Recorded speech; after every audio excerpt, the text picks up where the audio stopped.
It was supposed to be just another day in court, but instead, it became the day silence shattered, and secrets spilled out like gasoline on fire.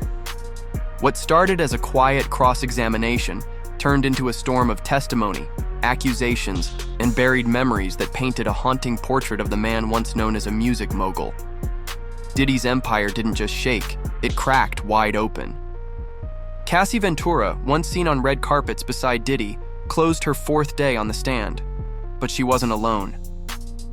Don Richard stepped up with a voice that quivered but didn't break. Then came Kerry Morgan, Cassie's former best friend. And finally, David James, Diddy's ex-assistant who knew every dark corner of his world.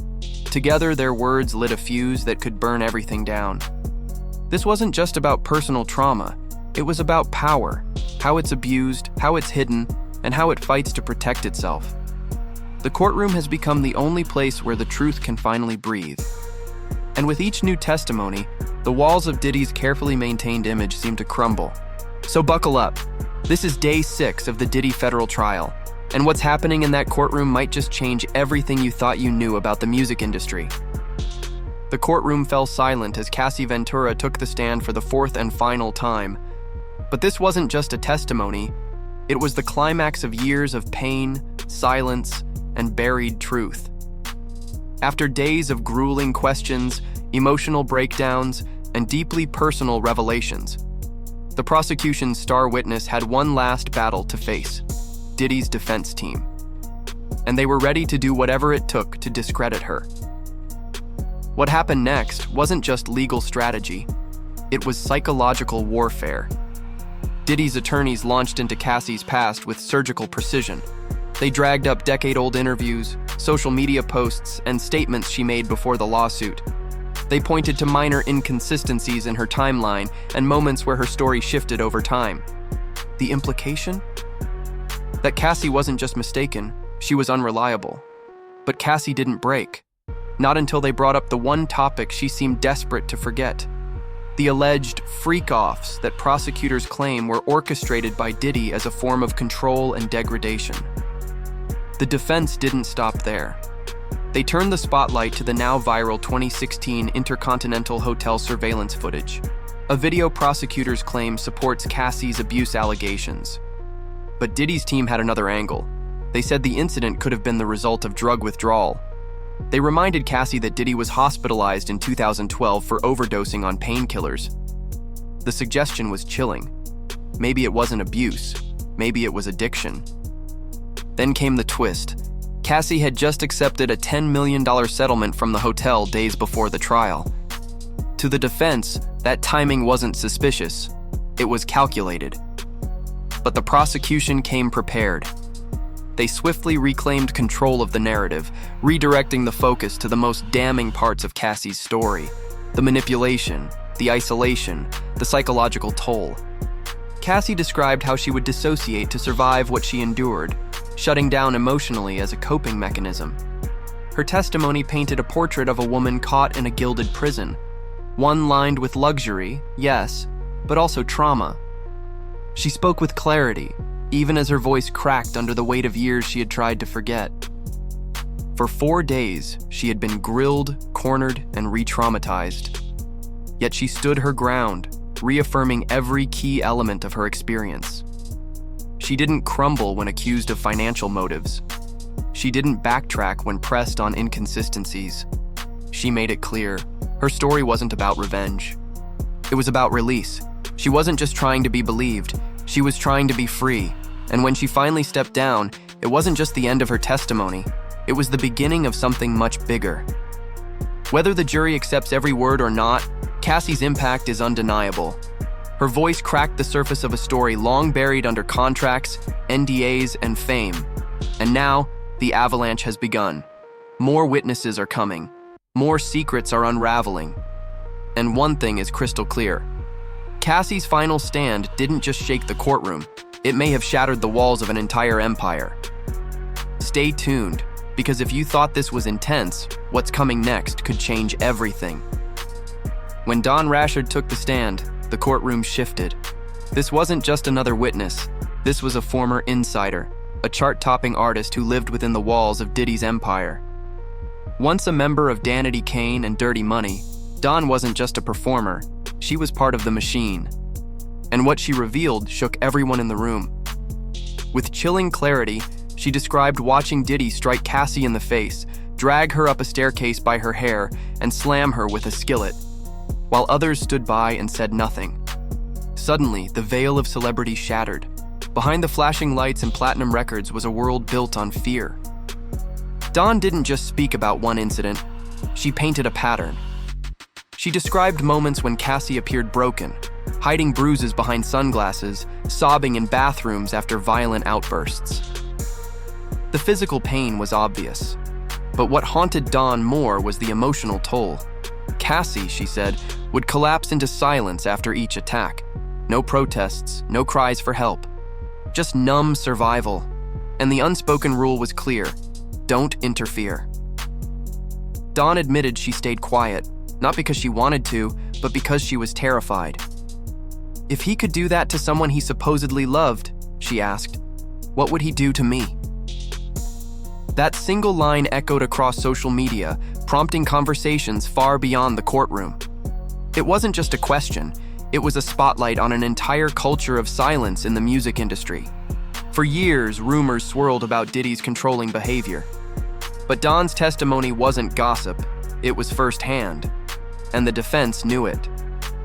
They launched into her with aggressive cross-examination, pointing to inconsistencies in her statements, highlighting shifts in her timeline, and questioning her motives.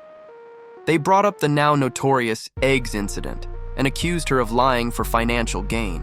But Dawn stood firm. She admitted the trauma had clouded her memory, but denied ever fabricating details. I told it as close as I could, she said, when pressed about her account. And when accused of seeking a payout through her civil lawsuit, her answer was blunt. I want to be compensated for the work I put forth. But she never once claimed she was doing this for a payday. Her lawsuit, she said, came after years of watching Diddy rise unchecked while the people around him were left with scars, emotional, physical, and professional. During redirect, prosecutors gave her space to breathe. They asked why she waited so long to come forward. Her answer was heartbreaking. When I worked for Sean Combs, I had no sleep. She described grueling schedules, emotional abuse, and constant fear. For years, she said, she tried to erase those memories just to function. It wasn't until she saw Cassie speak out publicly that something changed.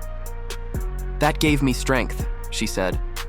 And so she came forward, not just for herself, but for the countless others who never could. Dawn Richard's testimony wasn't just powerful, it was pivotal. She confirmed what Cassie had described, added new layers to the abuse allegations, and exposed a toxic culture that stretched far beyond one relationship. Her voice cracked at times, but her message was unwavering. Silence protects no one. And with her testimony now on record, it's clear. This trial isn't just about what Diddy did in private. It's about what the industry allowed to happen in plain sight. Just when the courtroom tension seemed to peak, the trial took a sharp turn, from emotional testimony to strategic warfare. As more witnesses came forward with chilling stories, Diddy's legal team switched gears. They weren't trying to disprove what happened. They were trying to make sure the jury couldn't even hear about it. Their new tactic? Discredit the relevance. They claimed much of the testimony, particularly Dawn Richard's vivid recollections, had nothing to do with the actual racketeering charges. It was all hearsay, they argued. Or worse, bad act slander designed to poison the jury's perception of Diddy. But the court wasn't buying it. Judge Subramanian quickly reminded everyone that it was Diddy's own defense team that introduced parts of Dawn's past statements during their opening remarks. In legal terms, this is what's known as opening the door. And once that door is open, you can't suddenly slam it shut. With that ruling, Dawn Richard's testimony, graphic, emotional, and potentially damning, remained firmly on the record. Diddy's attorneys looked visibly frustrated.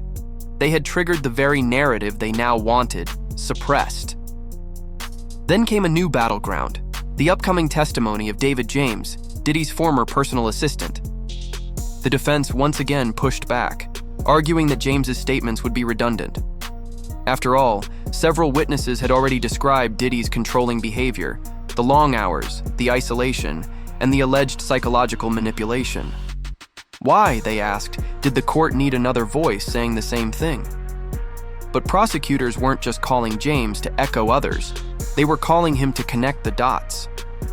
Unlike prior witnesses, David James had worked with Diddy behind the scenes, managing day-to-day operations with access to private routines, hotel requirements, and internal staff dynamics.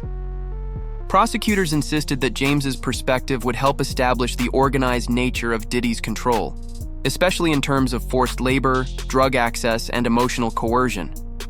His testimony wasn't just corroborative, it was structural. It could show a pattern of behavior consistent with how criminal enterprises function, calculated, methodical, and deeply embedded in everyday business. The courtroom atmosphere grew heavier as legal terms flew back and forth. Words like hearsay and scope of employment might have sounded technical to some, but their implications were huge. The judge had to weigh whether the stories of violence and fear extended beyond personal abuse and into the realm of criminal enterprise. Diddy's defense team fought hard to keep the scope narrow, aiming to reduce everything to isolated incidents. But the prosecution argued that these weren't isolated at all, they were systemic. And beneath all the legal wrangling, one undeniable truth stood tall.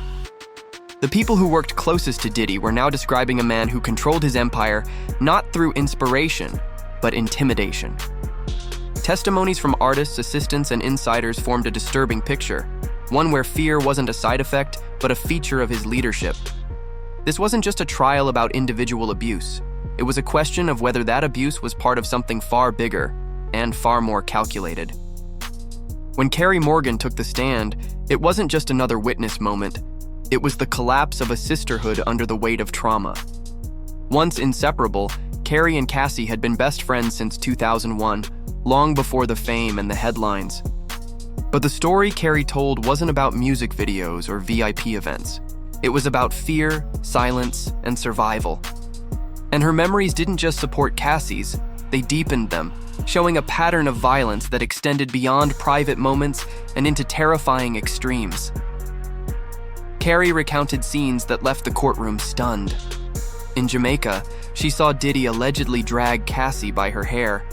In the Hollywood Hills, she described him kicking Cassie as she stood frozen, unable to defend herself. One of the most haunting moments came when Kerry said she saw Diddy shove Cassie so hard that her head struck a brick. Cassie lay still, curled into a fetal position. Thinking she was unconscious or worse, Kerry panicked. She helped Cassie run and hide in a ditch, whispering in the dark to avoid being found. These weren't just stories. They were scenes from what felt like a psychological war zone. But Kerry wasn't just a witness. She was a survivor too. She told the court that in 2018, she herself became a target. Diddy allegedly beat her with a wooden coat hanger and choked her, leaving her with a concussion. The betrayal cut even deeper when she claimed Cassie offered her $30,000 to sign a non-disclosure agreement afterward. Kerry said the NDA offer marked the end of their friendship and the beginning of her decision to speak publicly. "I drew the line at assault," she said, her voice firm. It was no longer just about loyalty. It was about truth. The defense wasted no time attacking her credibility. They highlighted the fact that Kerry and Cassie hadn't spoken in years. They questioned her motivations, suggesting jealousy, resentment, and opportunism. They brought up her own civil settlement and tried to paint her as someone out for revenge. But Kerry stood tall. She admitted the friendship was over. She admitted she felt betrayed. But she denied ever fabricating her experiences. Her message was clear. She didn't come to court to hurt Cassie. She came to stop pretending everything was okay. One of the most complicated moments came when Kerry admitted that, from her perspective, Cassie and Diddy were in love. The defense seized on this, trying to use it to soften the perception of abuse. But anyone who's lived through trauma knows, love and fear can coexist. Kerry explained that even when Cassie tried to leave, she was pulled back by emotional manipulation, career threats, and relentless pressure. And when Diddy couldn't reach Cassie directly, he would call Kerry, sometimes over 50 times in a row.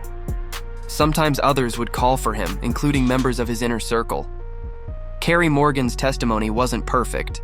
She admitted to memory gaps, emotional contradictions, and years of silence. But what made it powerful was its rawness. She didn't come across as rehearsed, she came across as real. And in a case where so much depends on who the jury believes, that authenticity might prove more valuable than any polished soundbite.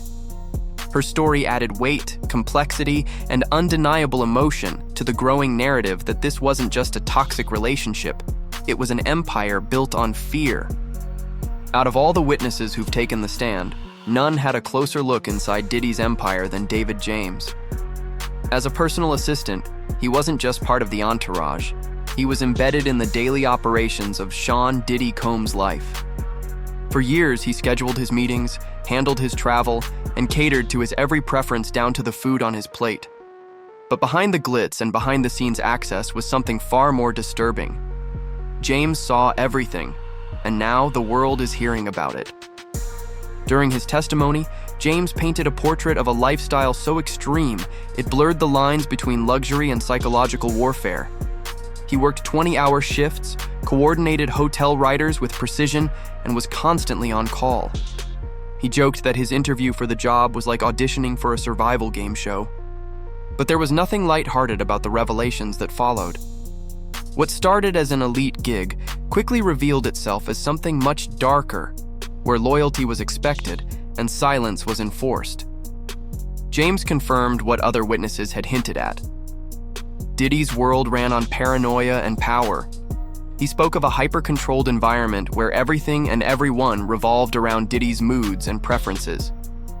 James testified that Cassie once confided in him, saying, "Sean controls my life, my music, and he pays for my apartment." It wasn't just emotional manipulation, it was full-spectrum control, where Diddy allegedly used financial dependence to keep people close and compliant. He also detailed the presence of drugs and firearms, describing how substances like Molly, ketamine, marijuana, and cocaine were routinely on hand. Even more unsettling was the atmosphere of intimidation. James said he was constantly reminded by security figures like Uncle Paulie and D-Rock to stay in his lane. It was clear that overstepping or asking too many questions wasn't just frowned upon, it was dangerous. This wasn't just about controlling narratives, it was about controlling people. James also recalled a conversation that sent chills through the courtroom.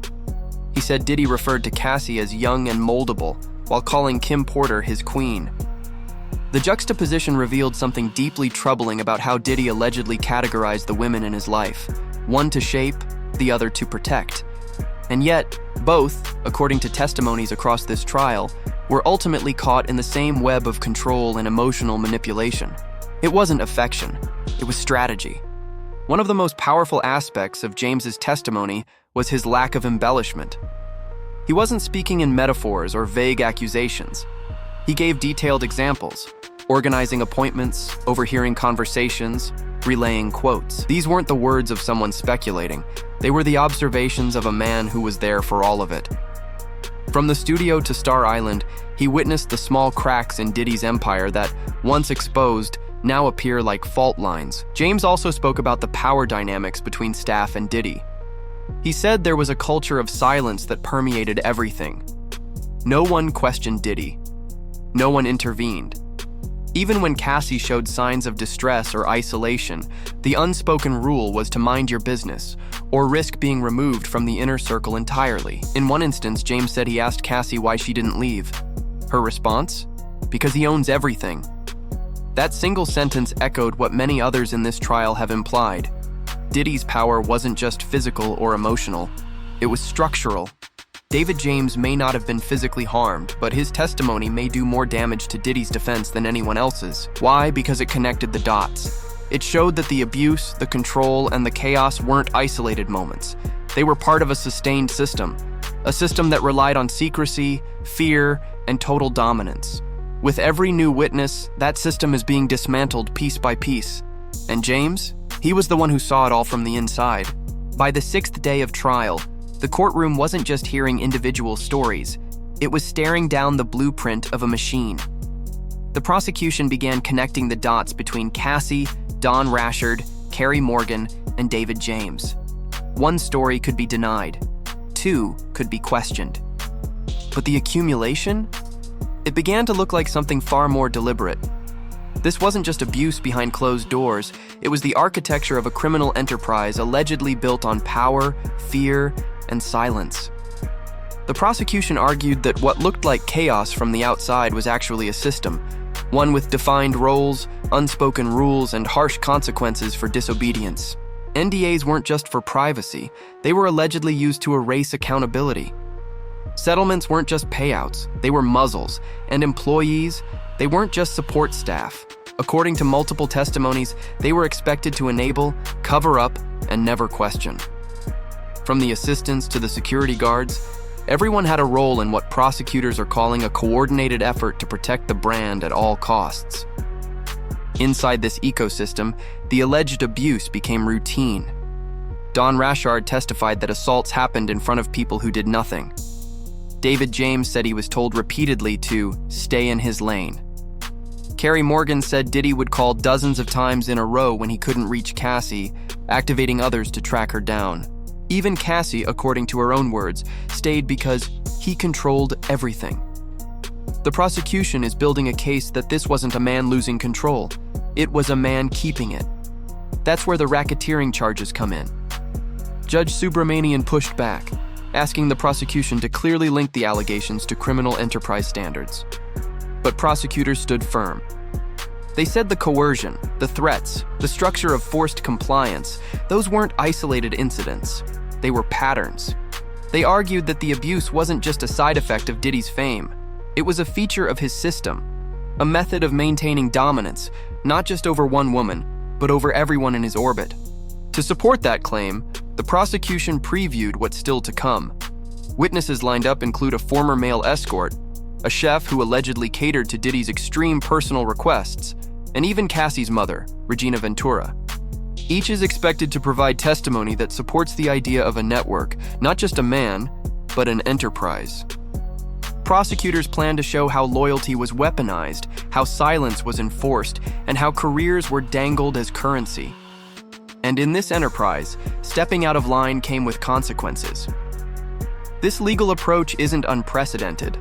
Similar racketeering strategies were used in trials against R. Kelly and Harvey Weinstein, cases where power structures were exposed as enablers of long-term abuse. Prosecutors in Diddy's case are using that same lens, suggesting this isn't just about misconduct, it's about conspiracy, an operation that allegedly relied on calculated control, suppression of dissent, and manipulation of those most vulnerable. Even if Diddy isn't convicted on all counts, the narrative is already shifting. The public perception is evolving with each day in court. What once seemed like a series of isolated headlines is now being presented as a cohesive, disturbing pattern. For decades, Diddy stood as a symbol of success, one of hip-hop's most powerful moguls. But now, the very empire he built is being examined brick by brick. And for the first time, those bricks are being pulled apart in front of a jury. The courtroom may still be debating the legal definitions of enterprise and intent, but the bigger picture is hard to ignore. The testimonies have exposed a culture where fame insulated cruelty and wealth protected secrecy. And for the first time, the people who once stayed quiet are speaking in unison. If the prosecution proves their case, it won't just be Diddy on trial. It will be an entire system that allowed him to thrive unchecked for far too long. As the trial entered its second week, the tone inside the courtroom shifted from explosive revelation to strategic dissection. Cross-examinations began to chip away at witness testimony, with the defense laser-focused on highlighting every inconsistency. From Cassie's timeline to Don Rashard's emotional recollections to Kerry Morgan's forgotten details, Diddy's legal team came armed with transcripts, interviews, and public statements. Their goal was clear. If they couldn't erase the testimonies, they'd try to unravel them thread by thread. But prosecutors pushed back with a message that resonated far beyond the courtroom. Trauma isn't neat. It doesn't come with timestamps or perfect recall.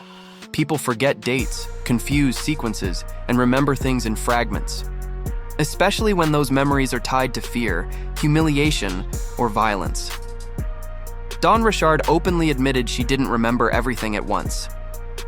It did not all come back right away, she explained. The environment was traumatizing, so I tried to erase it. and that vulnerability made her words more human, not less believable. Kerry Morgan also faced intense scrutiny. The defense hammered her on inconsistencies, pointing out contradictions in her past interviews and courtroom statements. But despite the pressure, she remained adamant about what she witnessed. She didn't deny memory lapses, but she didn't back down either. David James, who delivered one of the most structurally detailed testimonies, was also questioned. The defense wanted to know, if he saw so much, why did he stay silent? His answer mirrored what others had said, because silence wasn't just easier, it was safer. Outside the courtroom, the trial was sparking a different kind of reckoning.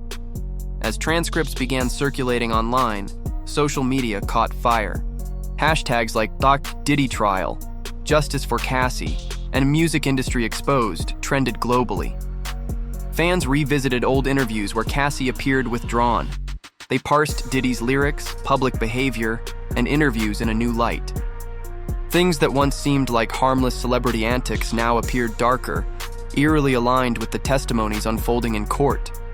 Celebrities and influencers weighed in cautiously.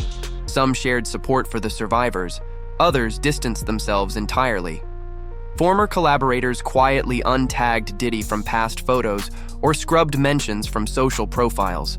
The image of the invincible mogul, the man behind Bad Boy, Ciroc, and the Grammy stage, was starting to unravel.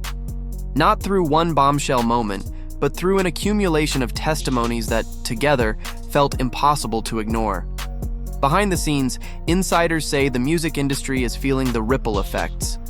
Talent managers are reassessing contracts. PR firms are advising clients to stay silent or pivot away from anything that could implicate them by association. Executives who once toasted Diddy's success are now avoiding questions, because this trial isn't just about a man, it's about a system that enabled him. And everyone who looked the other way is now wondering if they'll be next. Meanwhile, the public is starting to ask bigger questions.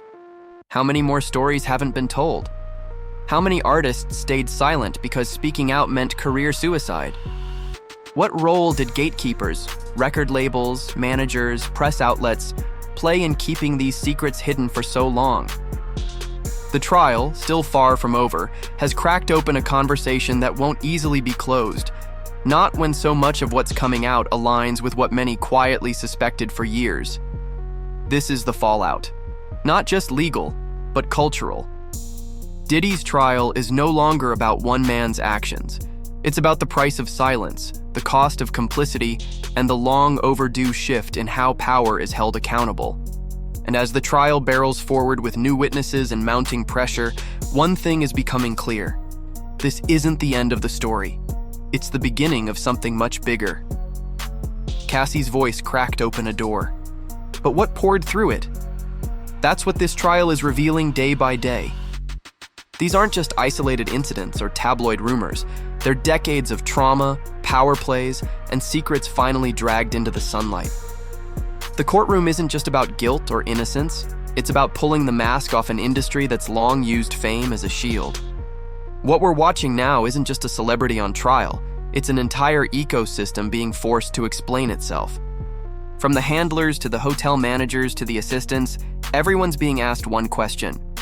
What did you see, and what did you do about it?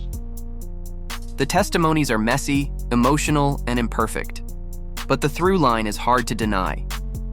Behind the music, behind the branding, behind the parties, there was pain.